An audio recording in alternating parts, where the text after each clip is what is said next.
okay. Congratulations. Wrong kotha hobe na, thik ache. Congratulations. Congratulations. Okay. ঠিক আছে। এটা আমাদের ছিল 3000, 2000, 1000, 500, 500। এতক্ষণ ধরে আপনারা দেখছিলেন 500 টাকার চেক। তবে স্যার ও পেয়েছে কিন্তু মাস পেয়েছে 2000 টাকা, দ্যাট মিন্স ও সেকেন্ড হয়েছে। আমি চাইবো এই চেকটা আপনি ওর হাতে তুলে দিন স্যার, আর আপনিও স্যার ধরবেন।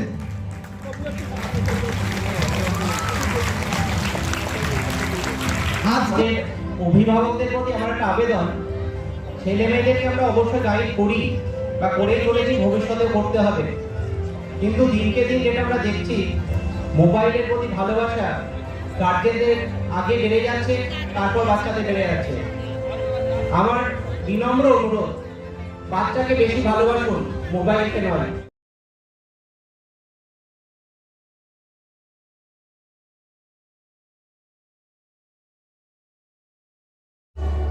স্কুলও ঠিক মতো যেতাম না, এরা দেখুন এই বয়সে এত বড় প্ল্যাটফর্ম থেকে হাজার হাজার স্টুডেন্টকে হারিয়ে স্টেপ বাই স্টেপ আজকে এই পয়সা নিয়ে এসেছে।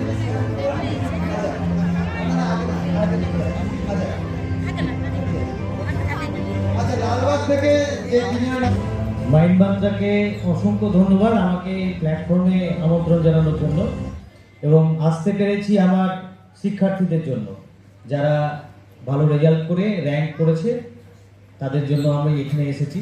সেটা আমার একটা গর্বের ব্যাপার। প্রথমে দুটো কথা বলি, আমি এমন একটা স্কুল থেকে আসছি যে স্কুলটা থেকে বিগত প্রায় 15-20 বছর থেকে মানে কোনো জায়গায় কোনো বাচ্চা র্যাঙ্ক করতে পারেনি বা এরকম একটা ব্যাপার, যে একটা অদ্ভুত ব্যাপার হয়েছিল। আমার বাচ্চা যখন প্রথম এন্ট্রি করতে আসে তখন তাকেও সেটা ফেস করতে হয়েছে। তার কারণ হচ্ছে এমন একটা মাইন্ডসেট হয়ে আছে যে এখান থেকে ভালো কেউ র্যাঙ্ক করতে পারে না বা আসতে পারে না। সেটা যিনি বলেছেন বা ইয়ে করেছেন তার কোনো দোষ নেই, জিনিসটাই এমন হয়েছিল। আস্তে আস্তে আস্তে দীর্ঘদিন ধরে চেষ্টা করে, কিছুদিন থেকে চেষ্টা করে তখন আমি জানতে পারলাম যে আমার ক্লাসমেট। আর একটা কথা যেটা আমি বলি, যেটা স্যার বলছিলেন, আমি ক্লাসে পড়ানোর সময় প্রত্যেকটা বাচ্চাকে বলি যে ম্যাথ হচ্ছে বা গণিত প্রভু একবার আমাদের স্টেজে আসার জন্য।